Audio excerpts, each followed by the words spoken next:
UP के प्रतापगढ़ से, जहां माधुरी पटेल ने केंद्रीय मंत्री अनुप्रिया पटेल पर साधा निशाना। खबर के बारे में विस्तार जानेंगे, उससे पहले लेंगे एक छोटा सा ब्रेक। ब्रेक के बाद जल्द हाजिर होंगे। इस खबर के प्रायोजक हैं फास्ट को। जल्दी हो जाना तो फास्ट को बुलाना। बाइक से लेकर लग्जरी कार, सेल्फ ड्राइव पर उपलब्ध।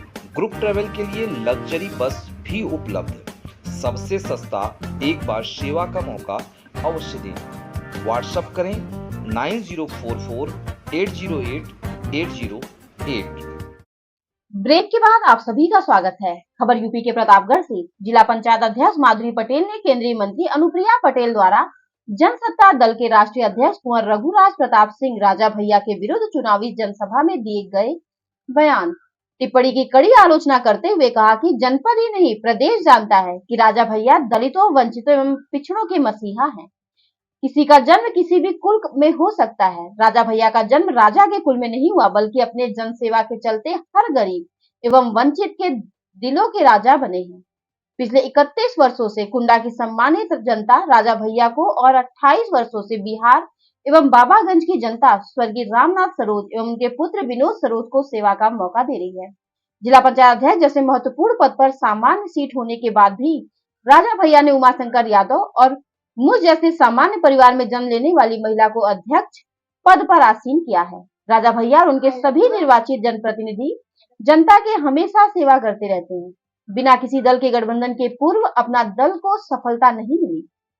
भाजपा की वैसाखी के सहारे आज सत्ता का सुख प्राप्त करने वाली अनुप्रिया पटेल को राजा भैया जैसे जन सेवक के बारे में अनर्गल बयानबाजी से बचना चाहिए।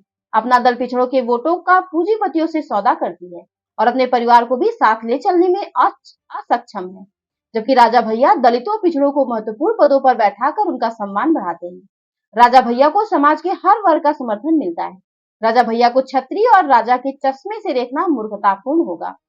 देखिए प्रतापगढ़ से विशाल रावत की रिपोर्ट।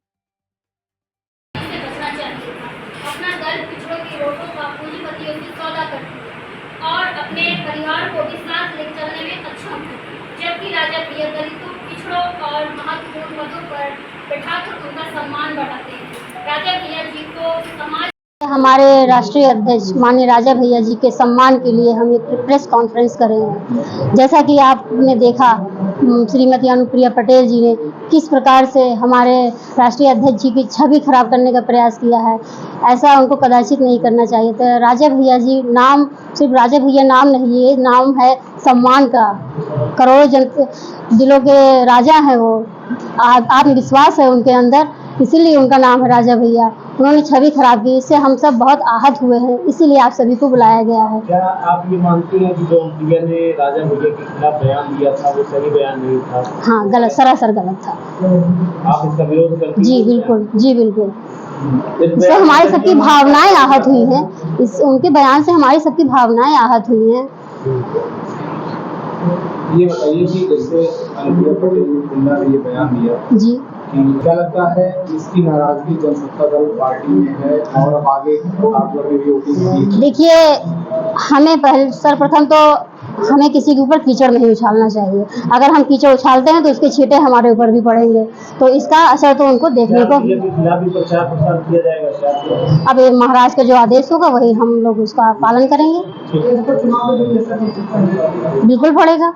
कि उनका जो बयान था उससे जो माननीय राजा भैया को लगातार 25 वर्षों से जिता रहे हैं, उन जनता की भावनाएं आहत हुई। उन भावनाओं के आहत के रूप में हम यहाँ आए हैं बताने के लिए। क्या कहना चाहते हैं? निश्चय ही जो उन्होंने कहा बिल्कुल गलत है। माननीय राजा भैया ने जिसे कहा जो वोट ईवीएम है उससे राजा नहीं, उससे जनसेवक पैदा होते हैं, और शायद अनुप्रिया जी अपने को राजा समझ रही हैं, जबकि उनको जानना चाहिए कि अगर हम जीत रहे हैं तो हम जनसेवक हैं, लोगों की सेवा करें। अगर उनके भावना मन में आ गई है कि हम राजा हैं तो फिर निश्चय ही गलत है। क्या इसका इम्पैक्ट जो है उनके भी जनपद में पड़ेगा? उनका भी चुनाव सातवें चरण में है? बिल्कुल बिल्कुल पड़ेगा, इसलिए कि हम लोग जनसत्ता के सारे कार्यकर्ता आहत हैं, तो हमारे कार्यकर्ता जो मिर्जापुर क्षेत्र में है निश्चय ही उनका इसका जवाब देंगे। आने वाले समय में उनकी विरोध में वो लोग भी खड़े होंगे। इस बयान के जरिए आप अपनी पहचान बनाना चाहते हैं? अब ये तो उनका है, अपना पहचान बनाने का प्रयास किया। माननीय जी का विचारधारा हट करना। राजा भैया तो एक ऐसे छवि है कि कोई भी अपने राजा भैया टारगेट बना के अपने छवि बनाना चाहता है, तो शायद अनुप्रिया भी उसी कड़ी में एक थी। आपके पास सामने नौकरी हो गई, चुनाव पर इस सरकार से पड़ेगा। लेकिन जैसे आप लोग जानते ही होंगे, कार्यकर्ता सम्मेलन रामजी जी ने कहा है कि हम निष्पक्ष रहेंगे, किसी की ओर नहीं रहेंगे, लेकिन कार्यकर्ताओं को उन्होंने स्वतंत्र छोड़ा है। और जिस तरह भाजपा या उनके सहयोगी दल माननीय राजा भैया के बारे में अनादर टिप्पणी कर रहे हैं, इससे तो कार्यकर्ता निश्चय ही पूरी तरह से कौशाम्बी में भी सपा की तरफ गया, यहाँ भी पूरी जगह सपा की तरफ जाने का पूरा मूड बनाए हुए हैं, क्योंकि हम लोग कार्यकर्ता, हम लोगों को जानकारी होती रहती है।